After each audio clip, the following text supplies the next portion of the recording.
नमस्कार, dB news में आपका स्वागत है। डीबी न्यूज में हम खबरों पर विस्तार से नजर डालेंगे, तो चलिए खबरों की शुरुआत कर लेते हैं एमसीडी से। दिल्ली नगर निगम चुनाव की देरी के पीछे केंद्र की एमसीडी एकीकरण योजना को बताया गया है। इसके बाद सभी राजनीतिक दलों के टिकट उम्मीदवारों के लिए काफी परेशानियां खड़ी हो गई हैं।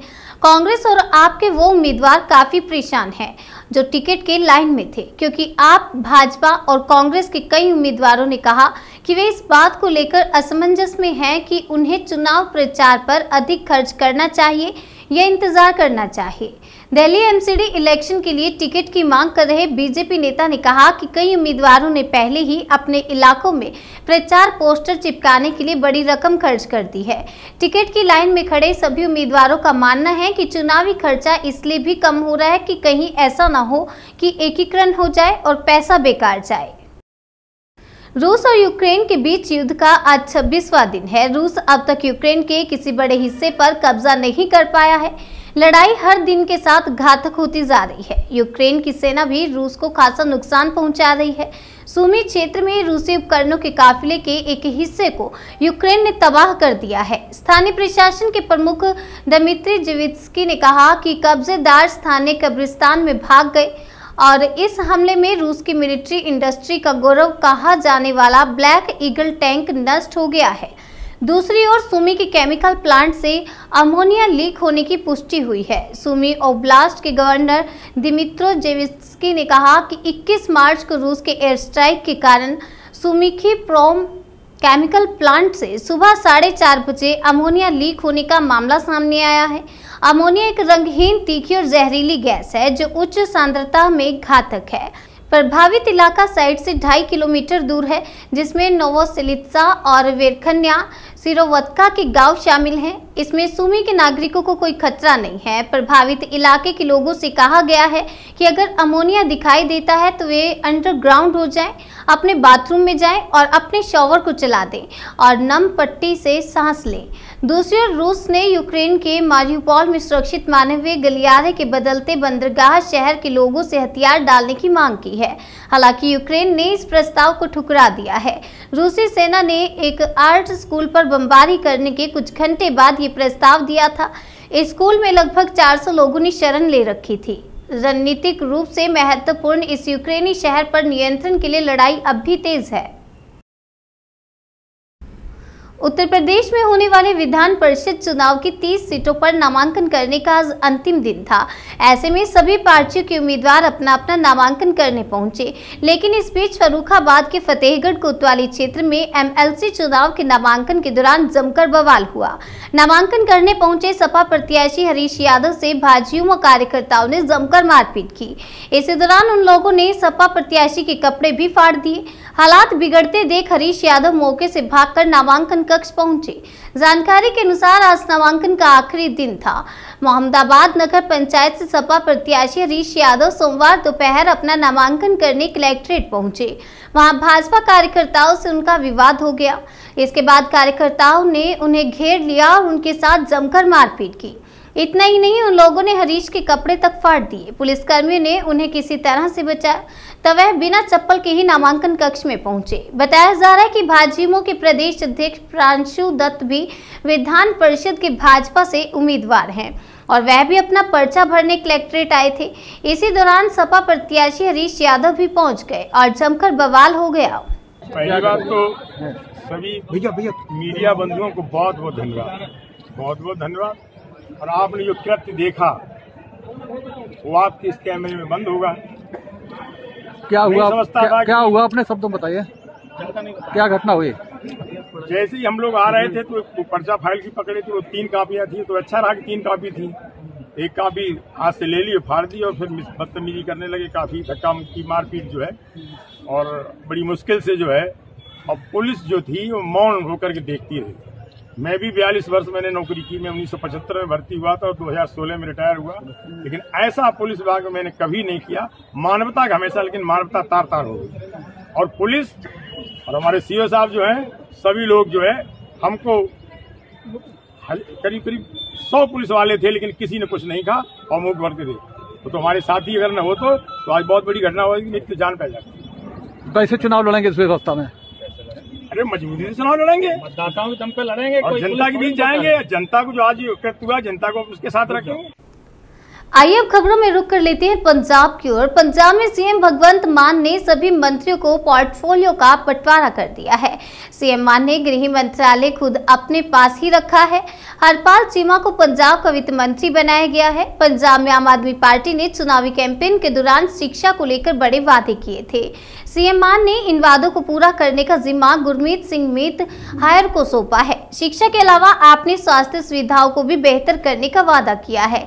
डॉक्टर विजय सिंघला को स्वास्थ्य विभाग सौंपा गया। हरजोत एस बेंस कानून और टूरिज्म मंत्री होंगे।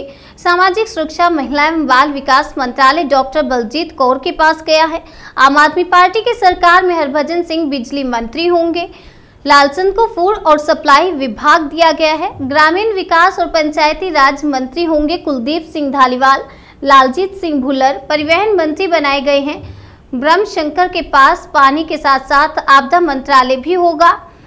आम आदमी पार्टी के 10 विधायकों ने शनिवार को पंजाब के मंत्री के रूप में शपथ ली।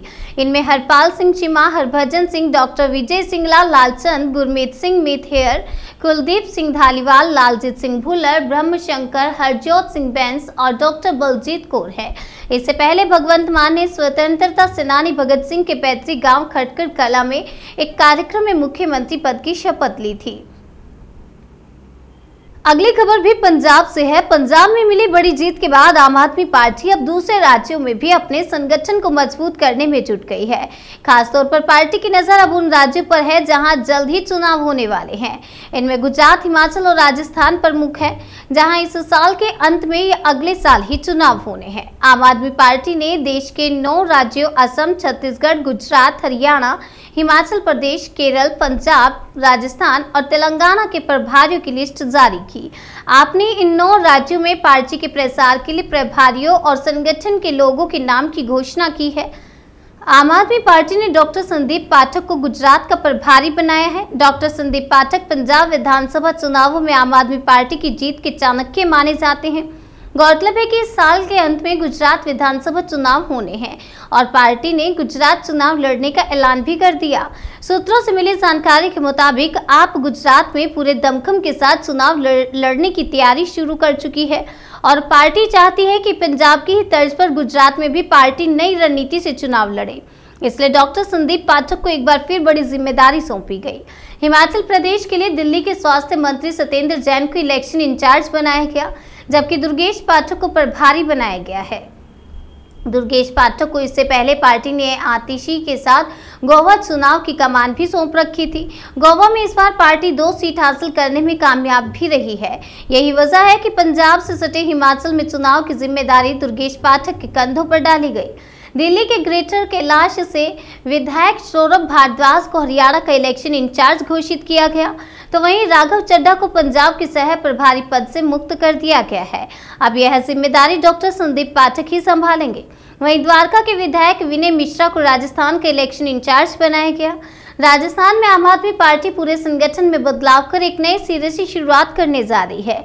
राजस्थान पर पार्टी की नजर इसलिए भी खास तौर पर है क्योंकि इससे पहले 2 राज्यों दिल्ली और पंजाब में भी कांग्रेस को सत्ता से बाहर का रास्ता दिखाकर आम आदमी पार्टी ने अपनी जगह बनाई है।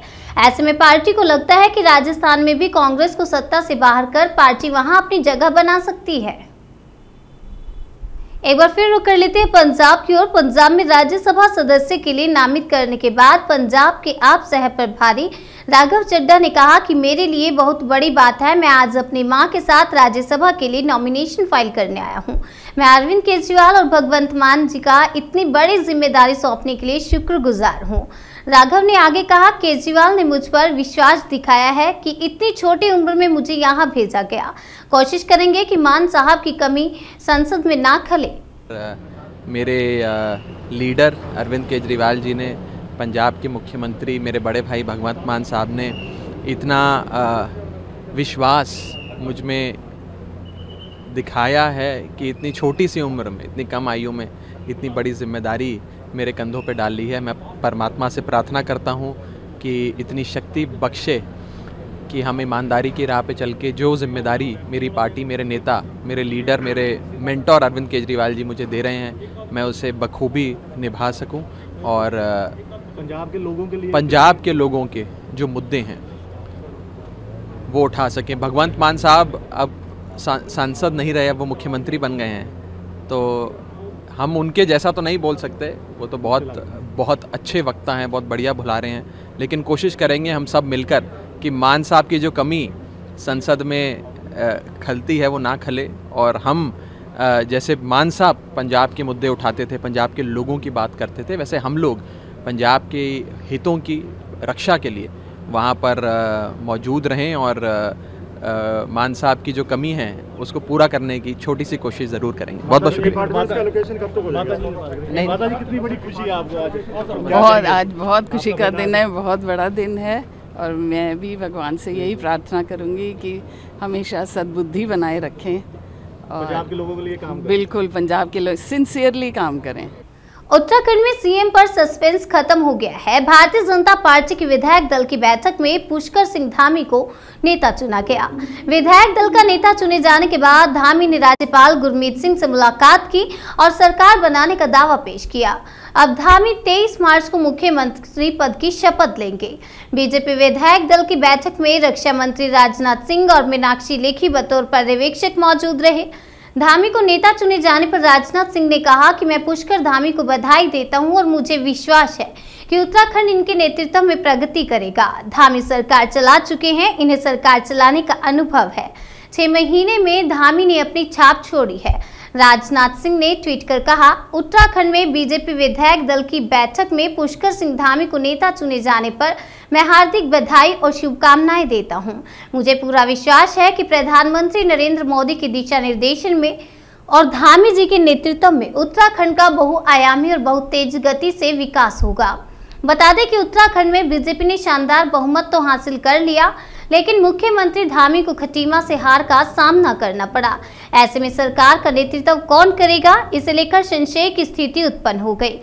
इसे दूर करने के लिए बीजेपी में शीर्ष स्तर पर मंथन चला और अंत में धामी के नाम पर मोहर लगी। पुष्कर सिंह धामी डीडीहाट से चुनाव लड़ सकते हैं। यहां से बिशन सिंह विधायक हैं और उन्हें राज्यसभा भेजा जा सकता है। उत्तराखंड विधानसभा चुनाव में बीजेपी ने कुल 70 में से 47 सीटों पर जीत दर्ज की है। वहीं कांग्रेस ने 19 सीटों पर जीत दर्ज की है। बीएसपी को 2 और निर्दलीय को 2 सीटें मिली। डीबी न्यूज में आज के लिए फिलहाल इतना ही। तब तक के लिए बने रहिए हमारे साथ और देखते रहिए डीबी न्यूज।